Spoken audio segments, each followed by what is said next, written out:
first one right now. Good morning and welcome to today's New York City Council hearing from the Subcommittee on Landmarks, Public Sightings, Resiliency, and Dispositions. At this point, I'd like to remind everyone to please silence their electronic devices, and at no point is anyone to approach the dais. Chair, we're ready to begin. Good morning, everyone. Welcome to the meeting of Subcommittee on Landmarks, Public Sightings, Resiliency, and Dispositions. I am Councilmember Camila Hanks, Majority Whip, and I am the acting chair, taking Chair Marte's place, and I'll chair this subcommittee. I am joined today by my colleagues, Councilmember Aviles, Councilmember Nurse, Councilmember Thomas Henry, Councilmember Osei, and Councilmember Encarnacion. Before we begin today's agenda, which consists of both hearings and votes, I will remind everyone that this meeting is being held in hybrid format.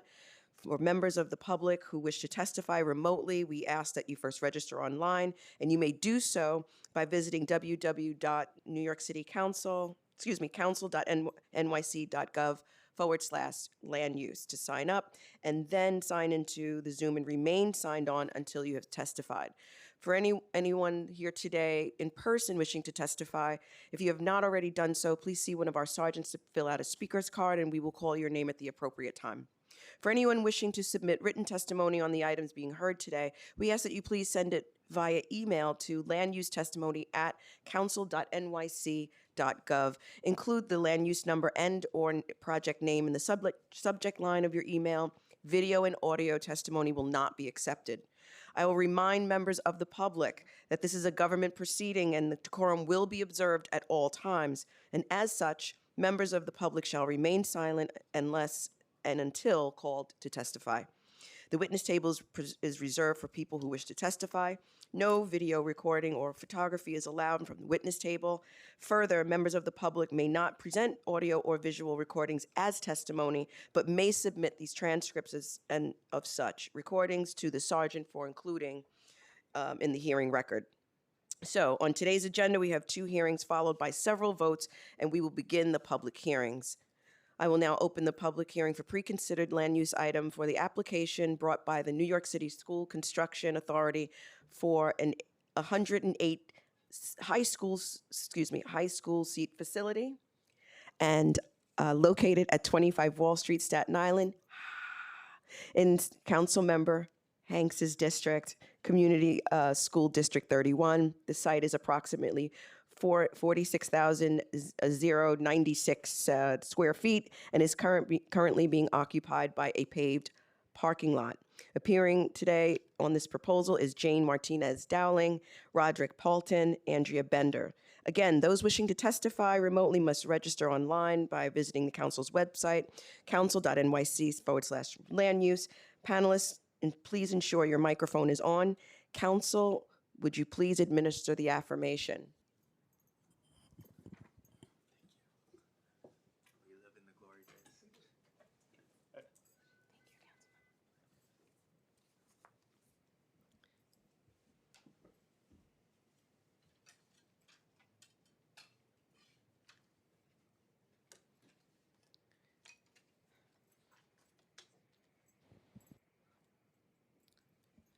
Panelists, would you please raise your right hand and state your name for the record? Roderick Palton. Make sure the mic. Roderick Palton. Is it on? Roderick Palton. Jane Martinez Dowling.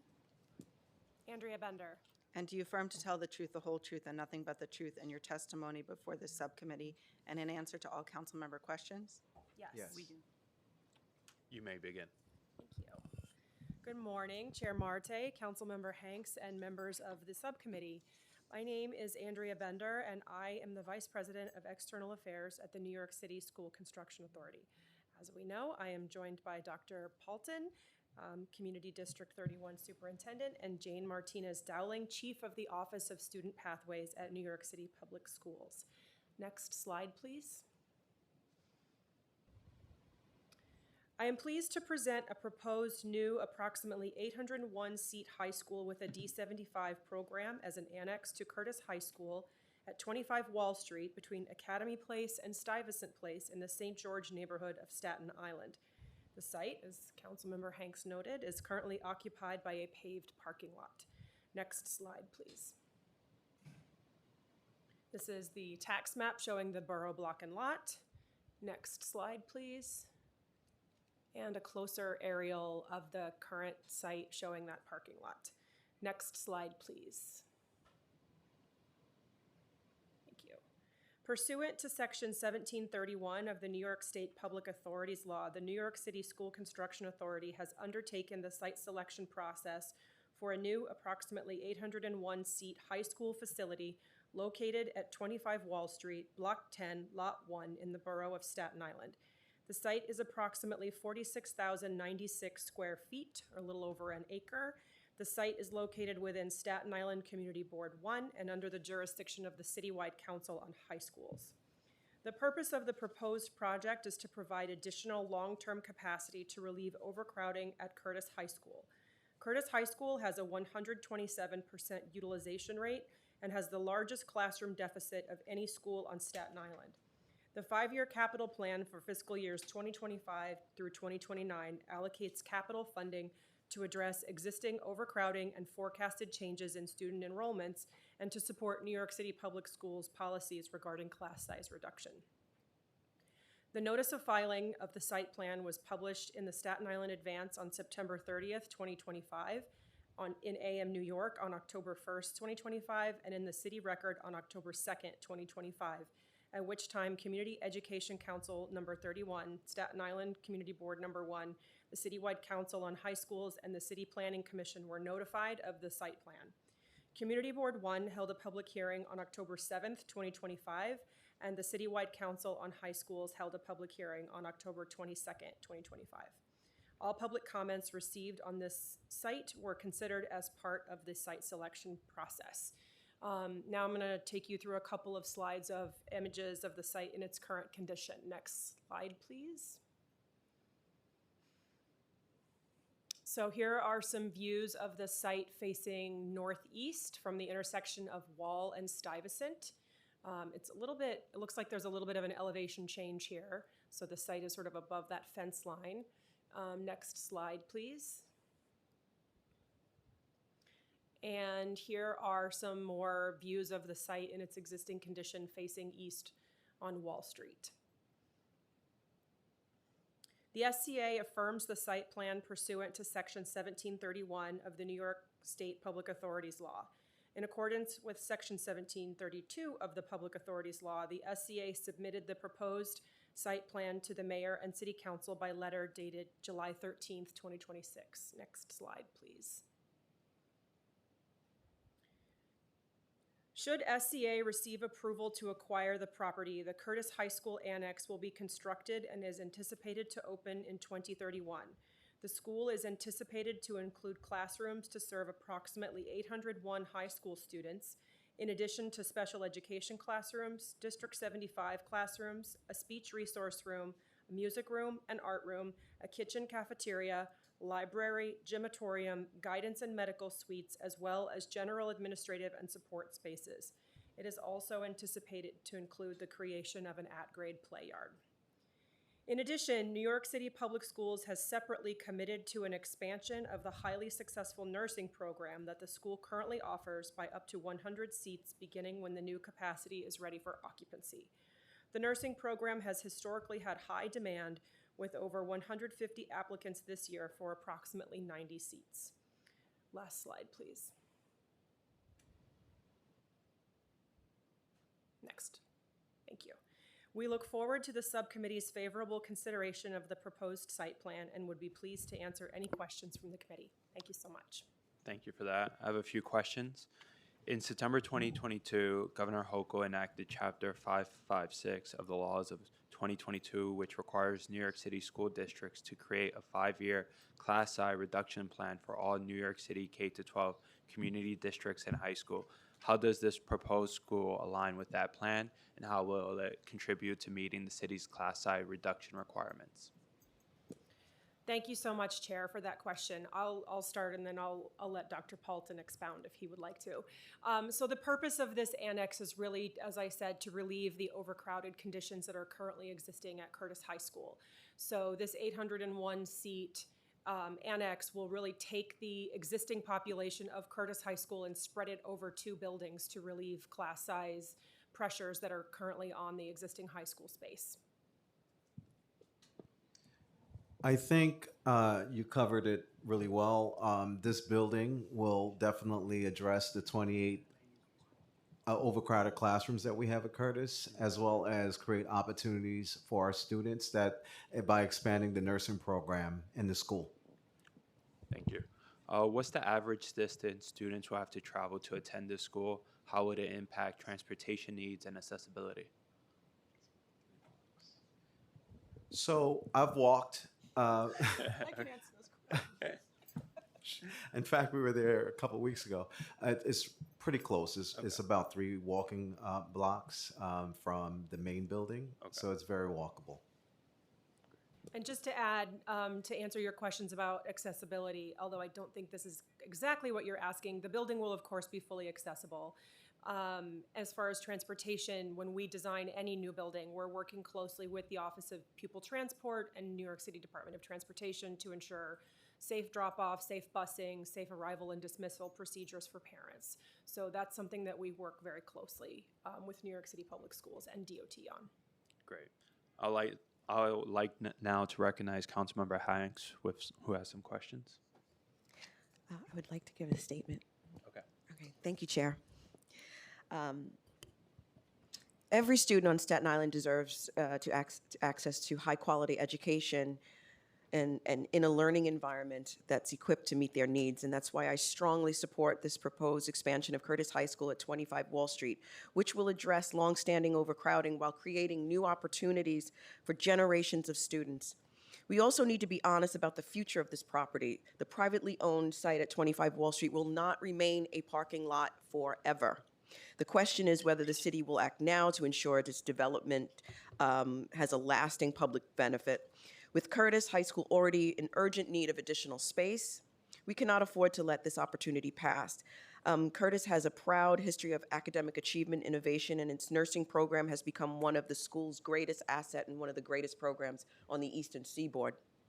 At the time that our city is facing a growing need for nurses and other healthcare professionals, expanding this program gives students a direct pathway to these careers is both a smart educational investment and a workforce necessity.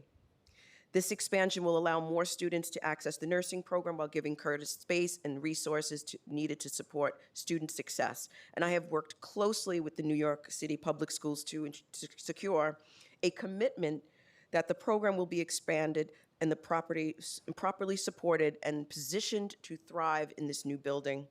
And I understand the concerns surrounding density, neighborhood impacts, and the potential loss of parking. And these concerns are real and will be and must be addressed with serious planning and meaningful mitigation. But Staten Islanders deserve a clear answers on traffic, infrastructure, parking, and quality of life as this project moves forward. But we cannot lose track of what's at stake here. Curtis High School is overcrowded today, and the young people across Staten Island who are looking for real pathways into strong, in-demand careers today. The choice is not between addressing community concerns and investing in our students. We must do both. At 25 Wall Street, we have the opportunity to relieve overcrowding, expand a proven nursing program, and create a direct pipeline into healthcare careers our borough depends on. This is not simply an investment in a building. It is investment in Staten Island students, its workforce, and its future. And that is why I'm proud to support this project, and I hope my colleagues will also support this project. I'd like to thank the Planning and Land Use Division. Thanks to Amoy Barnes, the Senior Executive Director of Intergovernmental Affairs, Andrea Bender, SCA VP External Affairs, and Dr. Roderick Poulton, the Staten Island District 31 Superintendent. And I want to give a shout out to my new interns who are here, Miss Livy Joy and Chase from Staten Island. And thank you, Chair, for the indulgence. Of course. Does anyone else have any remarks or questions? Okay. Sorry, just curious. Are there any capital needs of the current school building that are being addressed through the new build or packaged alongside? You're going to have a brand new building for some of the students.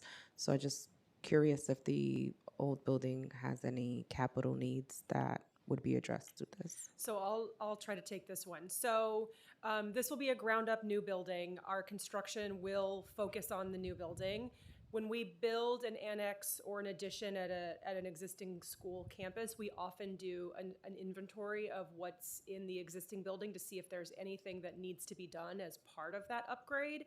If that is the case and if there is funding to do so, we would do that most likely after the new building opens so that we're minimizing construction impact on the school. That's something that we will look forward to undertaking with the principal and with Dr. Paulton.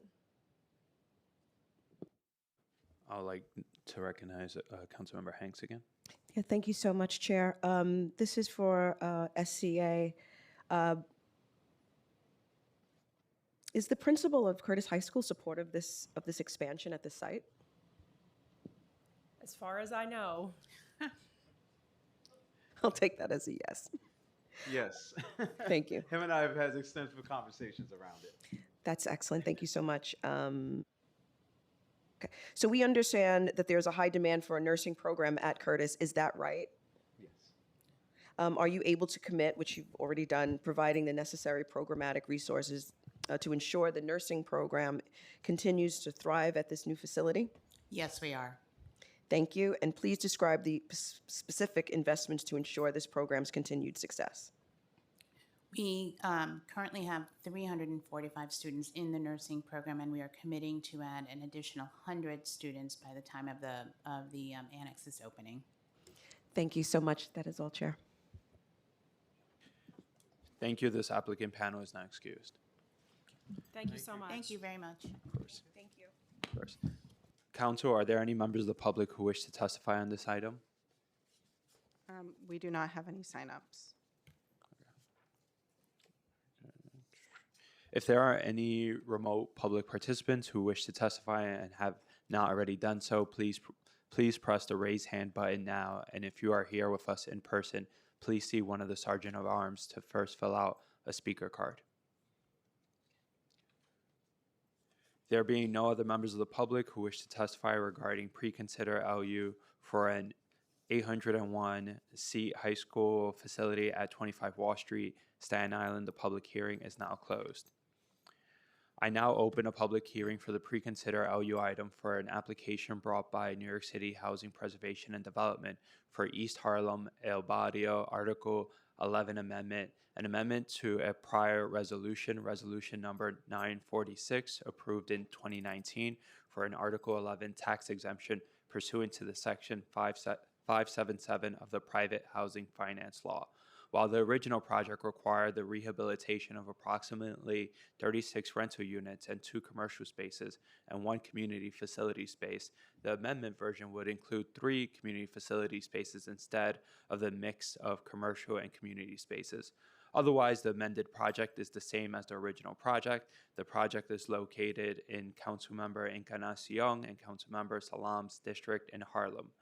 Appearing today on this proposal is Justin Dolan, Anna Driscoll, and Ariel Rawlings. Those wishing to testify remotely must register online by visiting the council website at council.nyc.gov/landuse. Panelists, please ensure your microphones are on. Council, will you please administer the affirmation? Panelists, would you please raise your right hand and state your name for the record? Justin Domlin. Anna Driscoll. Ariel Rawlings. Do you affirm to tell the truth, the whole truth, and nothing but the truth in your testimony before this subcommittee and in answer to all council member questions? I do. Yes. So in reference, as the chair mentioned, to a previously approved project by the council on June 13th of 2019 for the East Harlem El Barrio CLT cluster, HPD is seeking to amend the original project. So the project area consists of 4 buildings, which are on the map behind me. So that is 53 East 110th Street, 304 East 126th Street, 201 East 120th Street, and 204 West 121st Street, located in council districts 8 and 9. 2 of these buildings contained areas which were previously designated as commercial space.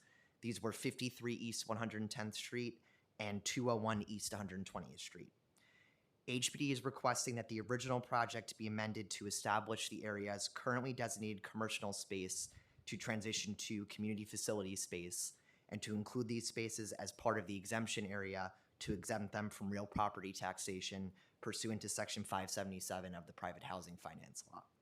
So the amended project includes approximately 38 rental units and a total of 3 community facility spaces, but is otherwise the same as the original project.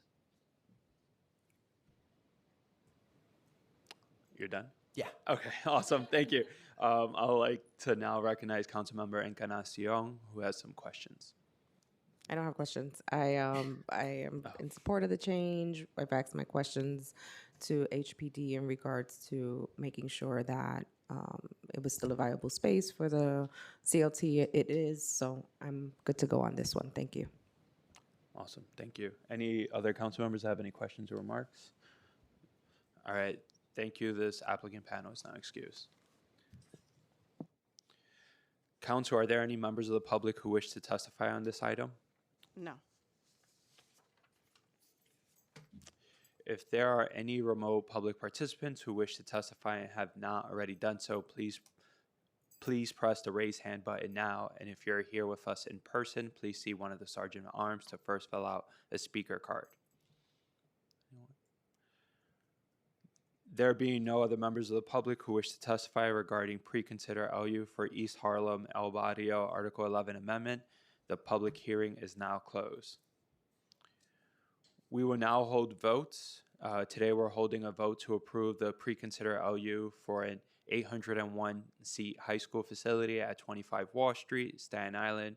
We will also vote to approve 3 applications by the Landmark Preservation Commission for designating 3 individual landmarks: LU 91 for the landmarking of PS 15 Annex in Councilmember Ressler's district in downtown Brooklyn, LU 92 for the landmarking of the Church of St. Mary's in my district on the Lower East Side of Manhattan, LU 93 for the landmarking of the Lithuanian Alliance in Councilmember Wilson's district in the Chelsea neighborhood of Manhattan. We will also vote to approve pre-considered LU for the 511 West 171st Street cluster, an application by HPD for the designation of an Urban Development Action Area project, and approval of the 40-year Article 11 tax exemption to facilitate the rehabilitation of 3 buildings with 50 units in the Washington Heights neighborhood of Manhattan in Councilmember De La Rosa's district. Finally, we will vote to approve the pre-considered application for the East Harlem El Barrio Article 11 Amendment in Councilmembers Encarnacion and Salam's district in Manhattan. Are there any council members that want to say a statement or remarks? I would like to read the statement on behalf of Councilmember De La Rosa. I'm proud to support the renovations and cooperative conversion of the 511 West 171st Street cluster. This project is an important investment in the future of Northern Manhattan because it preserves affordability while creating meaningful opportunities for home ownership for working families. It protects existing residents, opens the door for new first-time homeowners, and ensures these buildings remain well-maintained and financially sustainable for years to come. Expanding access to affordable homeownership is one of the most effective ways we can help families build stability and generational wealth, and I am pleased to support a project that reflects those values. Great. Well, now I call for a vote to approve these items I have described. Councilmember Marte, I vote aye. Councilmember Aviles, Aye. Councilmember Hanks, Aye on all. Councilmember Nurse. Aye. Councilmember Thomas Henry, Aye. Councilmember Osei. I vote aye on all. By a vote of 6 in the affirmative, 0 in the negative, and 0 abstentions, the items are adopted and referred to the full Land Use Committee. That concludes today's business. I would like to thank the members of the public, my colleagues, subcommittee council, land use staff, and the Sergeant at Arms for your participation today. This meeting is hereby adjourned.